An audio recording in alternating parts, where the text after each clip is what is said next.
తెలంగాణలో ఉండే ఏ పాలకుడికైనా సరే ఆంధ్ర వాడు దాసోహం అనడానికి సాక్ష్యం ఇది.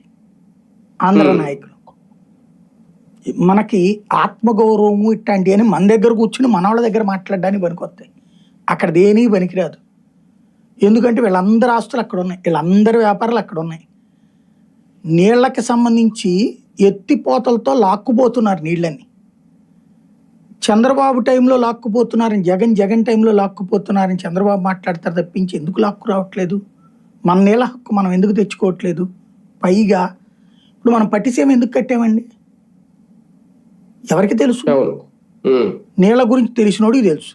మామూలు చదువుకున్నటువంటి వాడికి ఏం సంబంధం? కాబట్టి మనకి బాబు గారు చెప్పారంటే అది మంచి తేలారా, ఎందుకు తెచ్చి కట్టామో తెలుసు. అది కృష్ణా డెల్టా అనేటటువంటి దానికి ఏడాదికి 3 పంటలు పండే ఒకప్పుడు 13.5 లక్షల ఎకరాలు ఉంటుంది. ఆ 13.5 లక్షల ఎకరాలకి నీళ్లు అందకుండా పోవడానికి కారణమైంది పైన కట్టిన ఆల్మట్టి. చివరికి ఒక పంట పండేది. తెలంగాణ రాష్ట్రం ఏర్పడిన తర్వాత అక్కడి నుంచి ఎత్తిపోసేసుకుంటున్నారు, శ్రీశైలం దాకా రాకముందని. ఆ ఎత్తిపోసేసుకోవడం వల్ల నీళ్లు కరువు అవుతున్నాయి. ఇక్కడ ఒక పంట కూడా రావట్లే. టైలెండ్ ల్యాండ్స్ ఒక్కదానికి కూడా నీళ్లు రావట్లేదు. నేనే కవర్ చేశాను, చేయించాను చాలా.